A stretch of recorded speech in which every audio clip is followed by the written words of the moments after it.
Vossa Excelência terá, então, 3 minutos como comunicação de liderança pelo bloco PV-PPS e depois Vossa Excelência terá 10 minutos como comunicação parlamentar pelo PV-PPS. Obrigado, senhor presidente, senhoras e senhores parlamentares. Celebramos hoje, neste dia 19 de abril, o Dia do Índio.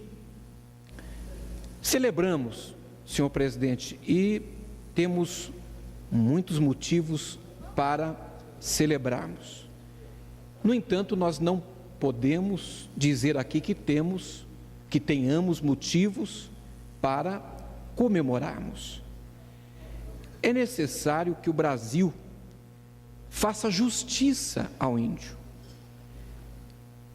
tão espezinhado, tão dilapidado, tão excluído dos processos nacionais ao longo destes 5 séculos de nossa jovem história. Falar de justiça aos povos indígenas, senhor presidente, é um tema, neste momento, especialmente muito constrangedor nesta casa, neste momento, quando a Comissão de Constituição, Justiça e Cidadania da Câmara dos Deputados aprovou de história recente, a PEC 215 de 2002, que na prática significa a retirada do poder executivo, a competência em relação à área de demarcação de terras indígenas. Algumas vozes têm se levantado em defesa dos direitos dos povos indígenas, e eu tenho me somado a estas vozes, tenho feito coro a estas vozes, este pequenino e solitário coro. E quando faço, ocupando esta tribuna, faço para muitas vezes denunciar a tantos desmandos, tantas injustiças, e para questionar a política de isolacionismo de nossos índios defendida por alguns. E quando eu faço isso, senhor presidente, me sobram críticas, sobram recados, ameaças por parte de alguns espertos que, inclusive, pelo fato de ser este parlamentar de primeiro mandato, mandam um recado dizendo, referindo-se a mim como parlamentar pé de chinelo. Ocorre que eu não vou desistir, não vou parar, não vou recuar, não vou deixar de atuar em defesa dos povos indígenas do Brasil, não somente com o coração, mas também com todos os instrumentos e todas as ferramentas parlamentares que me são disponíveis. Quem sabe, senhor presidente, não esteja passando da hora já de vermos instalada aqui uma CPI da FUNAI, como aquela que aconteceu em 1999, ou uma CPI da saúde indígena, como aquela que aconteceu aqui em 2008, ambas aqui na Câmara dos Deputados, para que possamos entender de fato como têm sido aplicados os recursos destinados aos povos indígenas do Brasil, para entendermos também o porquê da demora em muitos processos administrativos de demarcação de áreas, e para entendermos ainda o motivo de tantas mortes de crianças, motivadas muitas vezes por falta de assistência efetiva na área da saúde, ou vitimadas por outros tipos de violência, que conta, inclusive, em muitos casos, com a conivência e com o silêncio das instituições e órgãos oficiais, que desenvolvem as políticas públicas indígenas neste país e a quem caberia, em tese, a proteção destes abandonados à própria sorte. Senhoras e senhores parlamentares, pasmem, em muitas áreas indígenas do Brasil, alcançamos o maior índice de mortalidade infantil do mundo, a exemplo do Vale do Jari.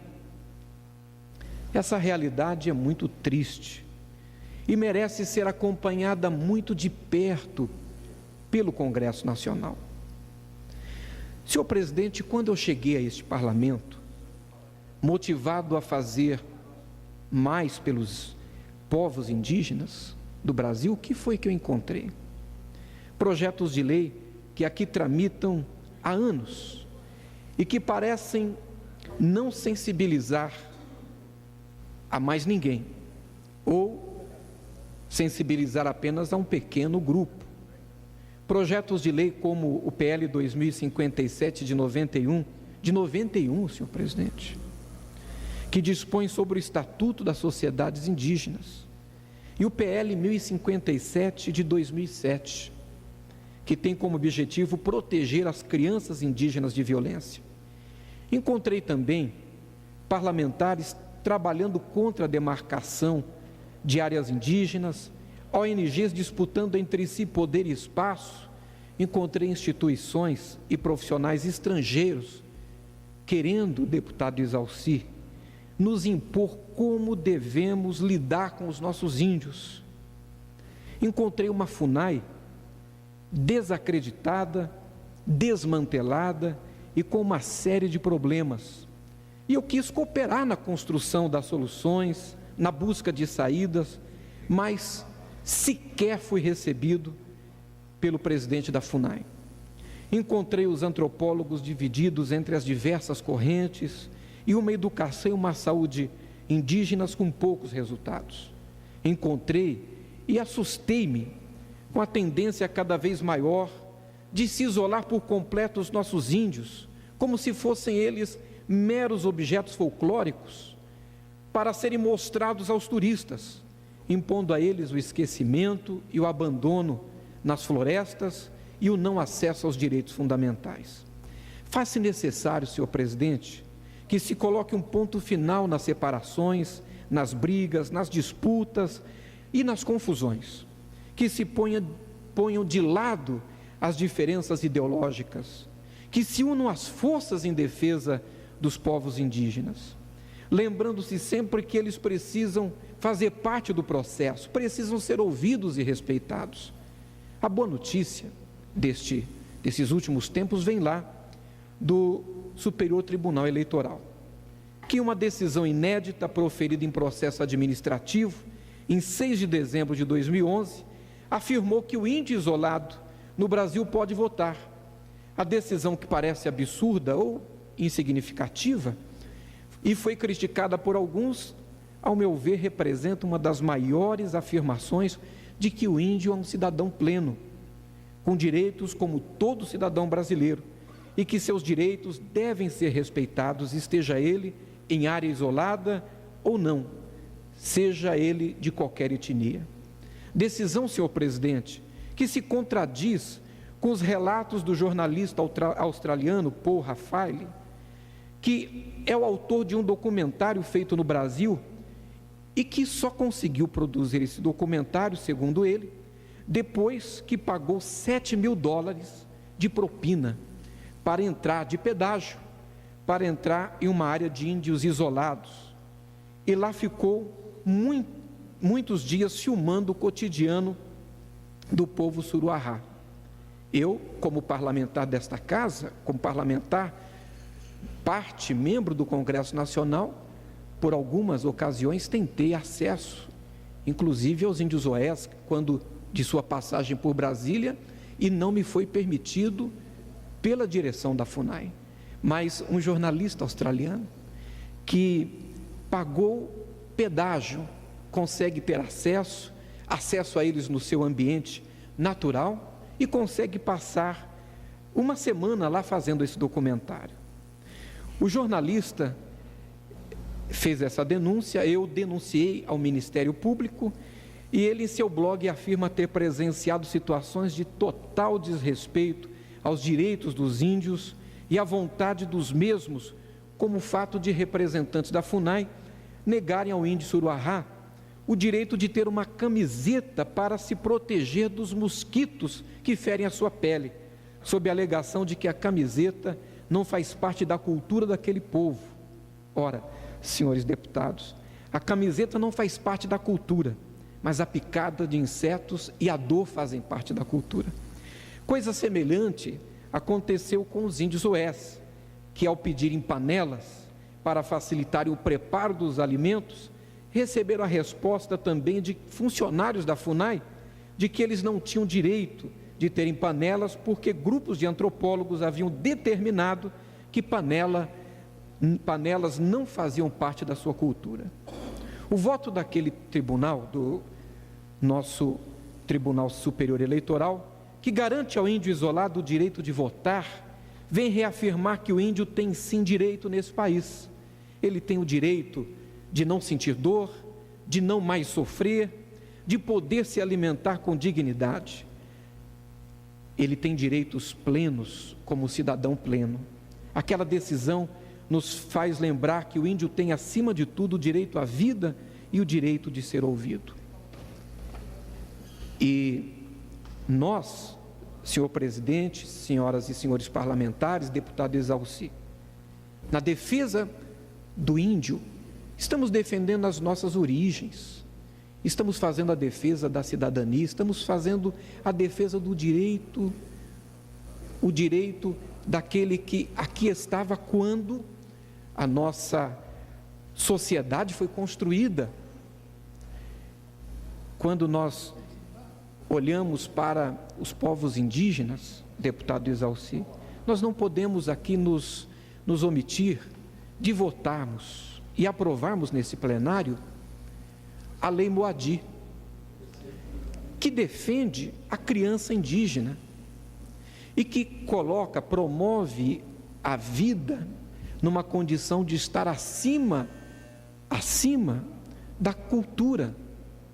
Porque, veja bem, deputado Exaussi, em algumas etnias indígenas do nosso país, ainda são eliminadas crianças.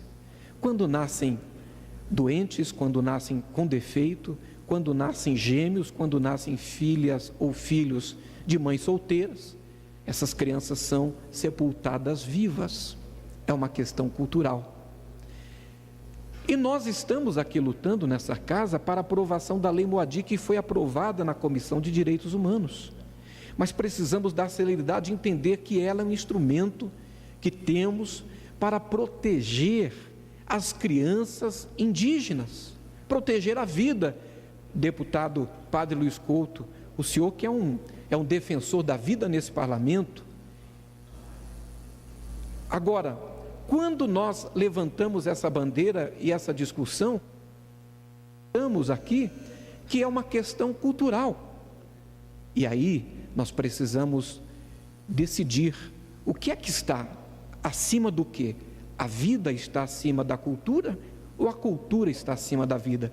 Nós precisamos, inclusive, responsabilizar aqueles que representam os órgãos públicos, que representam o Estado junto aos povos indígenas e que se omitem em situações como essa, fazem vista grossa.